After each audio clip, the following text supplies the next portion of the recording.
High School in historic Wellsburg, West Virginia. WTRF proudly presents Ohio Valley Tonite with Nathan Marshall. Tonight's guest, Howard Mincone. Welcome to another edition of Ohio Valley Tonite with Nathan Marshall. And tonight I am joined by all-around comedic presence, Howard Mincone from Pittsburgh, Pennsylvania. How are you? Howard, thank you for coming in. No problem. And I call you an all-around comedic presence because it seriously is like if you took every single facet of entertainment, mixed it in a pot, and did an Emeril Lagasse, bam, out would come Howard Mincone. You do movement, comic mime, stand-up comedy, juggling, and all these other crazy things. Yeah. What in the world does someone get when they get a ticket to your show? Because it sounds crazy. A large 5-year-old on Red Bull. Drinking a lot of Red Bull. Exactly. Yeah. Exactly. Actually, I'm not allowed. My kids have already said to me, Dad, no Red Bull. Can't do it. No. Yeah, there's something weird about that, Howard. If your kids are reprimanding you, telling you not to drink Red Bull, exactly. you seriously have some problems. Exactly. Figure it this way. As hyper as I am, if I drank Red Bull, my hair would set on fire. So what exactly is comic mime? Because that's a strange thing, I think. A lot of people think of mime and movement, and they think of the guys doing the wall thing or the rope thing and stuff like that. That's very traditional. Yeah. That's not at all what I do, but the guys I learned off of watching are guys like Harpo Marx, Jim Carrey, Jackie Gleason, Red Skelton, which is their movements are just funny. Yeah. Their movements are funny. And when I started watching stuff like that, I'm trained in the formal stuff. Yeah. But when I started seeing that, and you start realizing that these guys can make people laugh, and they cover every language. There's no language barrier. They blow out the language barrier, and because funny's funny. Of course, yeah. That's it. That's where it took off. So you're talking about like eye expressions and facial expressions? Facial gestures, body movements, stuff like that. That just, I don't care where you are, whether you're in this country or you've crossed over into another country. Yeah. It will still get a laugh. Now you got to be careful not to do anything that is socially unacceptable in another country. Flipping people off would be probably a bad thing. Yeah, exactly. No, but like Disney always has a big thing where you're not allowed to point. Yeah. None of the characters point. They always use a whole hand. Yeah. Because in certain languages, certain fingers mean certain things. We can't go there here. Yeah. No. It's the last time you'll ever go back to Bangladesh. Exactly. That's for sure. Exactly. Oh, okay, if I give you some examples today, can you do a couple examples of comic mime? Give it a shot. Definitely. Okay, great. Definitely. All right, let's see here. How about surprise? Yeah, looks surprised. Okay. Okay. How about you're the saddest person ever? the 5-year-old quivering. Exactly. Quivering. All right, let's think here. How about you've just been punched in the face by the world's largest man? Oh gosh, yeah, that was sour. All right. I'm going to reach deep in my brain here, and yeah, let's see. You've just realized that there's a giant fish swimming in your pants. Wow, there's just so many things I can't go to on that one. That's just wrong. It's the weirdest thing I can think of. That's a whole different show. That's the deepest spot in my brain, and I pulled that out for you. So how is the medication? No, yeah, well, it's wonderful. I love the blue pills. There's a point where you'd be surprised, and there's a point where you may have to go. Why? Oh, it's so euphoric. Oh, giant fish. That's just wrong. Oh, so sorry. So sorry. Yeah. I'm the weird one. You're going to light your hair on fire with Red Bull. What in the world?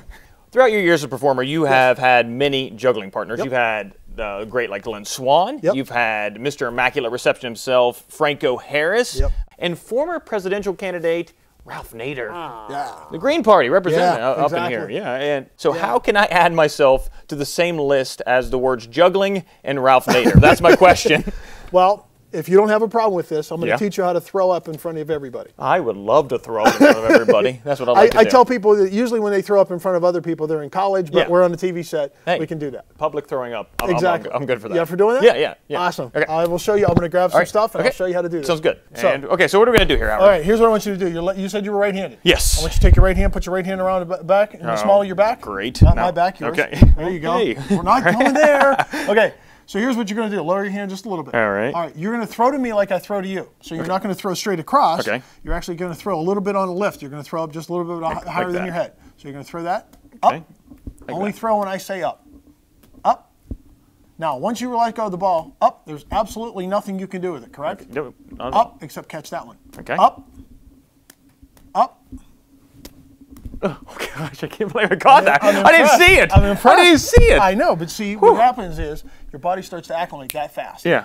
Well, it also says on your website that you got your start as a professional breakdancer in the 80s. And that, I mean, and I hate to point out the obvious, but you're a tall white guy, and that's just kind of a strange thing, you know. Hey, that's what sold tickets. Yeah. Well, God knows it has to be an interesting story. Can you tell us what it was like breakdancing in the 80s, and can you show us some of your breakdance moves to this day? Sure. I'll give you kind of the Reader's Digest of how this started out. All right. Started out when the fad was in, you know, guys I hung out with were seeing it on TV, guys I was in college with, we were like, that's amazing, check that out.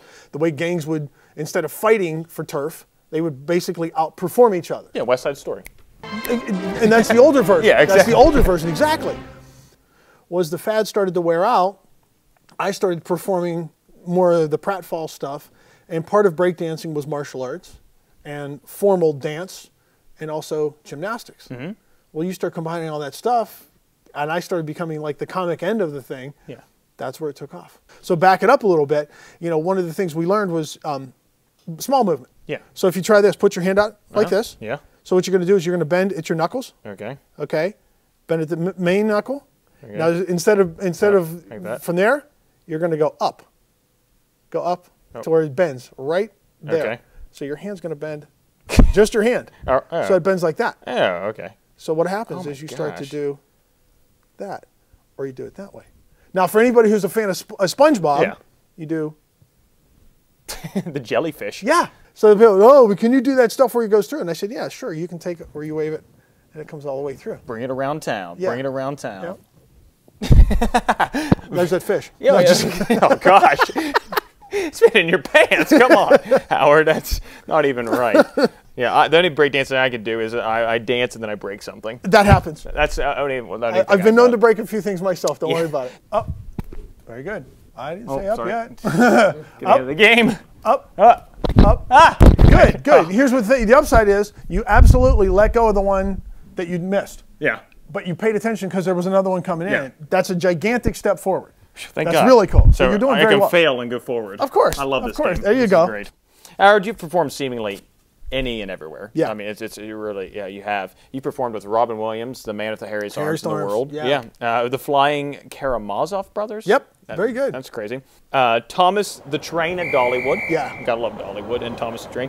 John Cougar Mellencamp. Can't get any more names than that. And amongst others. But the group of people I'm most interested in that you performed with is that you opened up for the Spice Girls. Yeah. What in the world was that like? Posh and scary. No, just kidding.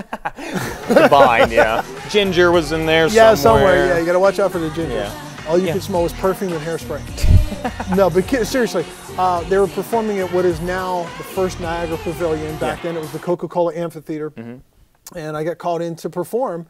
And it was the coolest thing because, I don't know, there's like 18,000 people in the audience and you're out there just having a blast. The cool thing is they'll let you know whether or not they like what you're doing real fast. Oh, yeah. And when you hear the applause coming off of like 18,000 people, you kind of go, okay, that's cool. That's really cool. I got it. Oh, well, and again, it goes back to the humility because you're like, I got it, I think, maybe, possibly. Because you realize turn real quick. It can turn real fast. Yeah. Oh, I couldn't even imagine, too, if that Spice Girls crowd turned on you. I mean, there'd be glitter everywhere, high heel shoes, perfume, exactly. Perfume, big hairspray. Yeah, exactly. It'd be a mess. They would never clean that up. Up.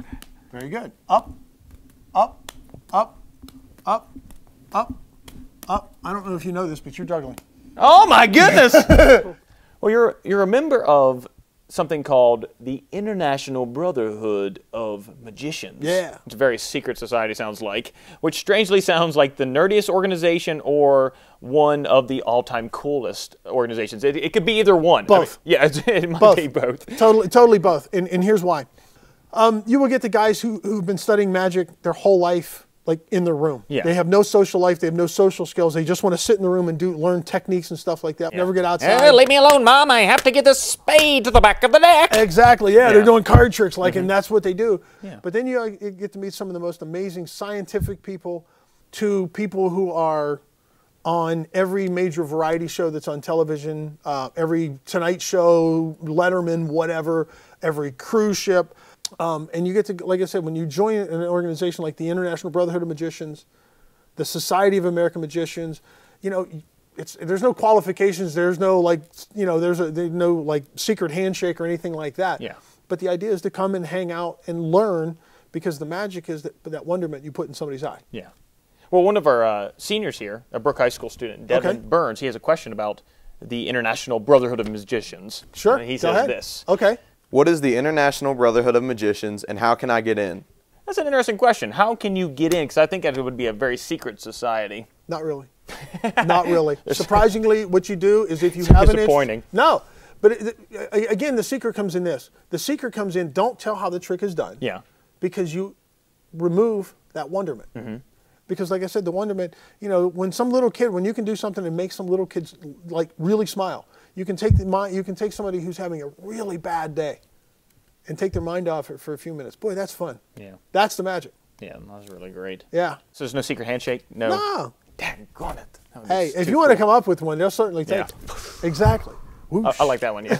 Whoosh. It's still, I mean, it's way cooler than the Sisterhood of the Traveling Pants. This is true, especially if you don't look good in pants. Yeah, exactly. No, you just don't wear any pants. Hey, wow. There's a vision we're going to have to get rid of. The Sisterhood of No Pants. That's not a good one, please. Again, I want to thank my guest today, who's been the hilarious, multi-talented Howard Mincone from Pittsburgh, Pennsylvania. Thank you so much. And you can learn more about Howard, juggling, comic mime, Spice Girls, whatever you want, by visiting. Visit my website, which is howardmincone.com. You can send me an email, which is real simple, howard@howardmincone.com, and the last name is spelled Mincone. And if I can, I'd like to give a shout out to my daughters, Madison and Brooklyn, and my girlfriend, Rachel. Yeah, great. That's pretty easy. And for Ohio Valley Tonight, this has been Nathan Marshall.